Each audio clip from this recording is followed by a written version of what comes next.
Hello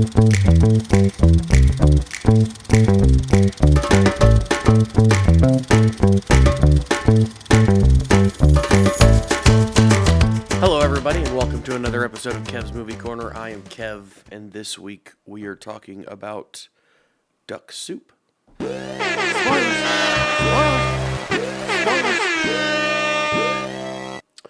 This movie was released in 1933.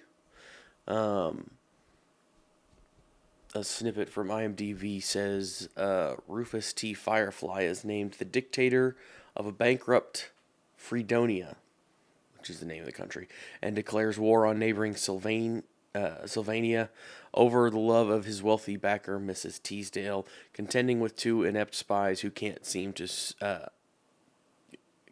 keep straight which side they're on.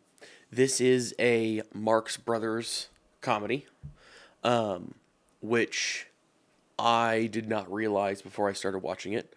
The name, from what I could find, doesn't really have anything seemingly to do with anything. It was just kind of this, from what I read about this, it went through several name changes in the writing process. The name was apparently talked about being used in a film with Laurel and Hardy as well, and just kind of goes along the lines of animal-themed names that they had been using for films at this time, because I guess they had a couple other animal-named films before this one happened. But I did not know that we'll get into that in a minute. So the movie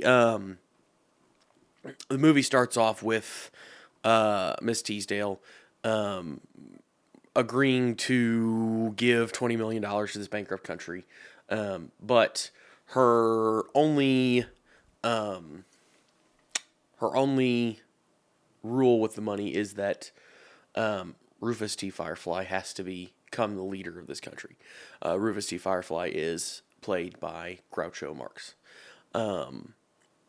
And then he comes in, joins the country, takes over leading the country, and all, ridiculousness ensues. His brothers, one of his brothers, Zeppo, who is one of the younger ones, I think. And this was the last film he was in with the other ones. He plays Firefly's secretary in this movie. Let's see if I can find that again. Hold on, I had it a second ago.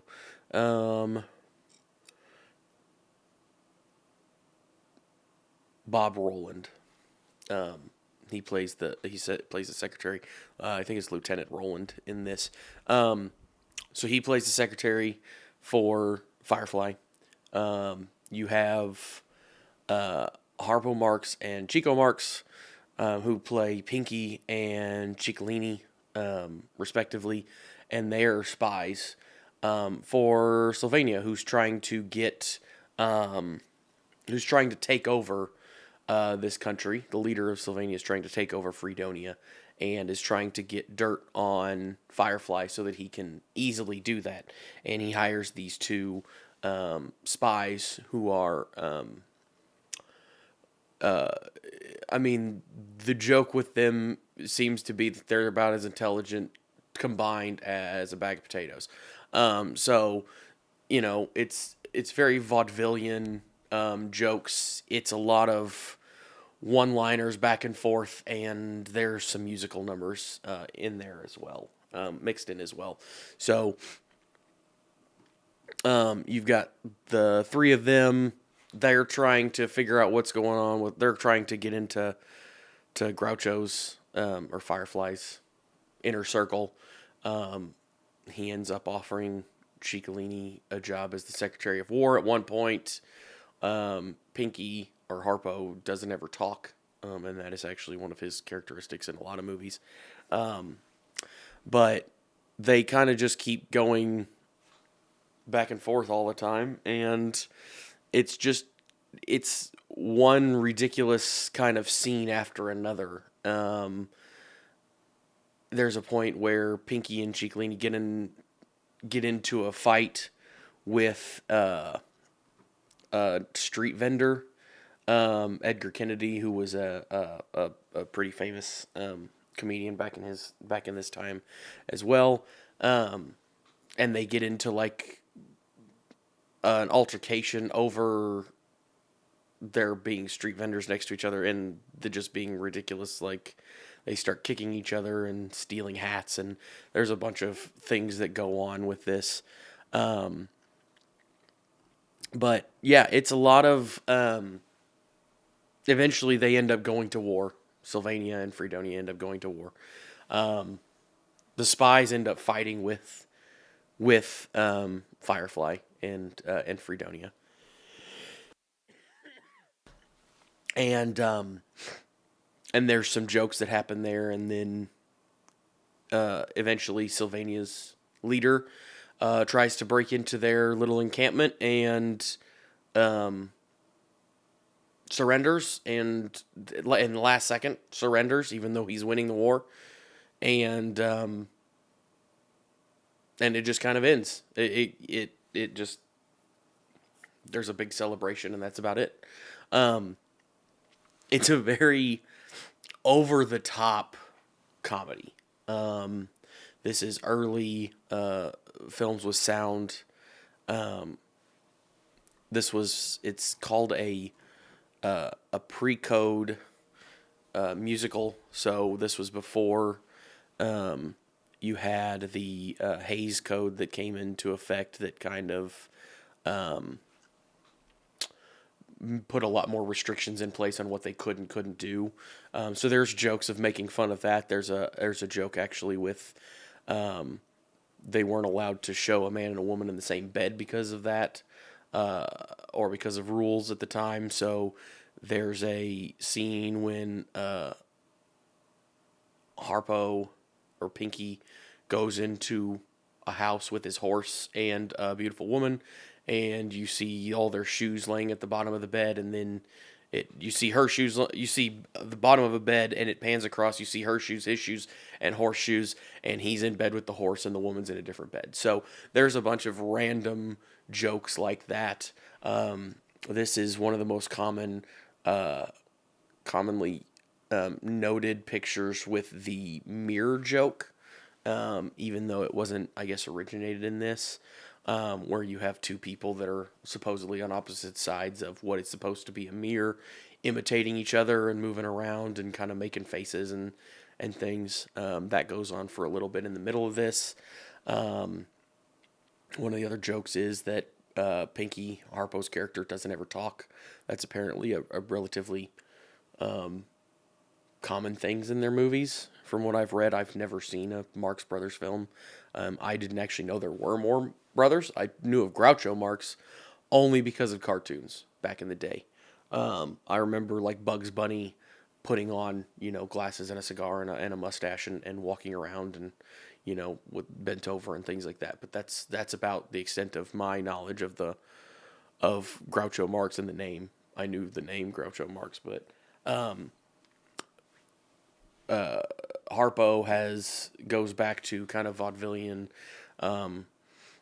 He doesn't ever talk. He's kind of plays the dumb character who doesn't ever talk in a lot of the movies.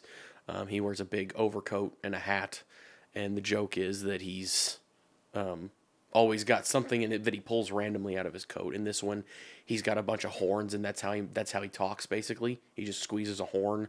There's a couple instances where he pulls out like a blowtorch to light something, and there's just all kinds of random things that happen. He's constantly going around cutting people's like the feathers off of hats or tails off of hats and things that are hanging down, feathers and stuff. And it's a lot of randomness going on. And if you're not a fan of slapstick comedy, it's going to get very old very fast. There's a couple other jokes that are kind of running jokes. Groucho keeps getting into a sidecar of a motorcycle that leaves. The motorcycle leaves with the sidecar sitting there without him. He gets in, tells the driver where to go, which ends up being Pinky, which was one of the spies in this, and the motorcycle takes off with him still sitting in the sidecar in the same spot. The last instance of this, he's like, no, you're not going to trick me again. He gets on the motorcycle, Pinky gets in the sidecar, and then the sidecar takes off by itself, and he's still stranded on the motorcycle. So it's just there's so many random things that happen in this movie.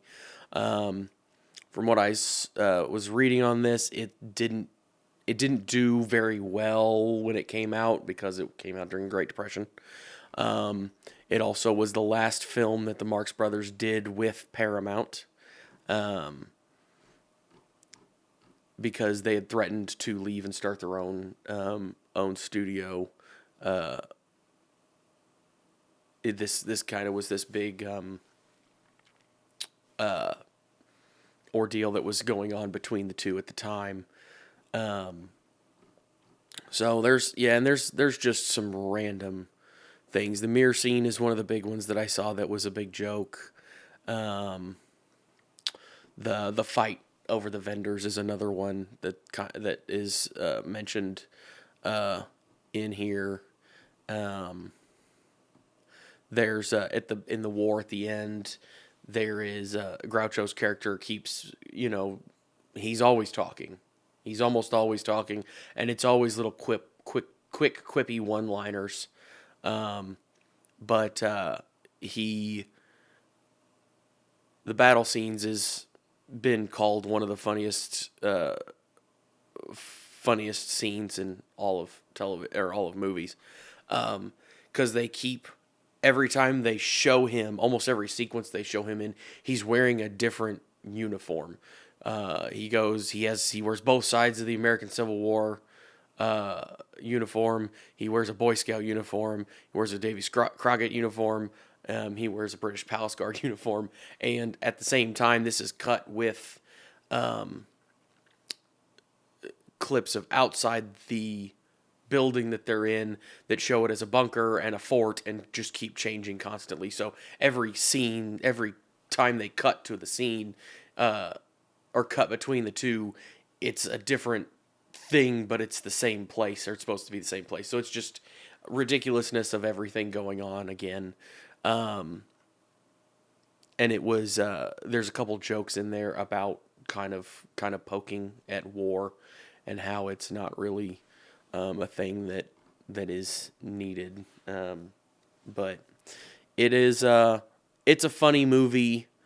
I will say that I got kind of bored or tired with it about halfway through. It's not very long. It's an hour and 10 minutes. It's 70 minutes long. But I will say that it got kind of, it got to be a lot very fast.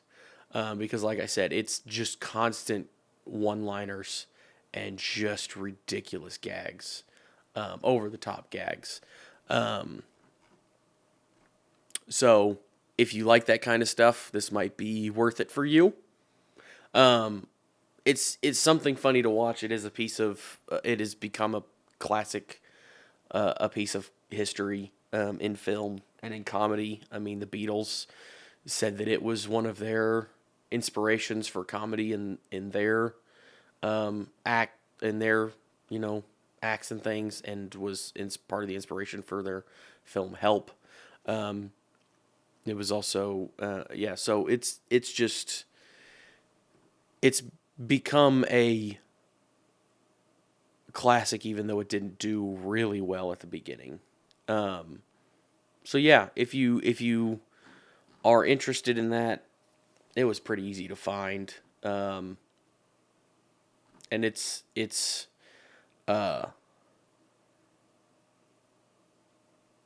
just kind of comical. Apparently Benito Mussolini, the Italian dictator from that time, thought that it was a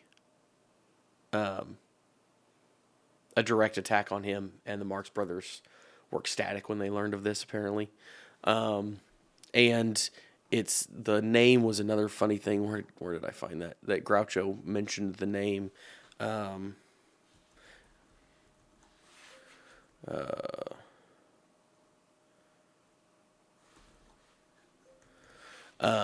He mentioned like what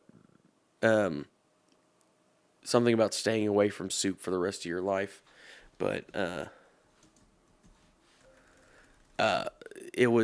it's just everything that they did, it seems like, was over the top and ridiculous. Made me think a little bit of like Three Stooges, but even more ridiculous, if that's believable from what I could tell. It seemed even more ridiculous.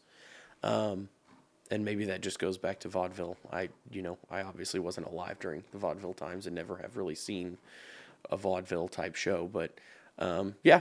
Anyway, something quick to watch. It's 70 minutes, so I'd probably recommend watching it just for a laugh. Yeah. Anyway, I think that's about it for this week, guys. Next week, we're doing a special episode with Nikki on Mary, Queen of Scots. So be watching that for next week. Don't forget to like, subscribe, comment, and I'll talk to you then.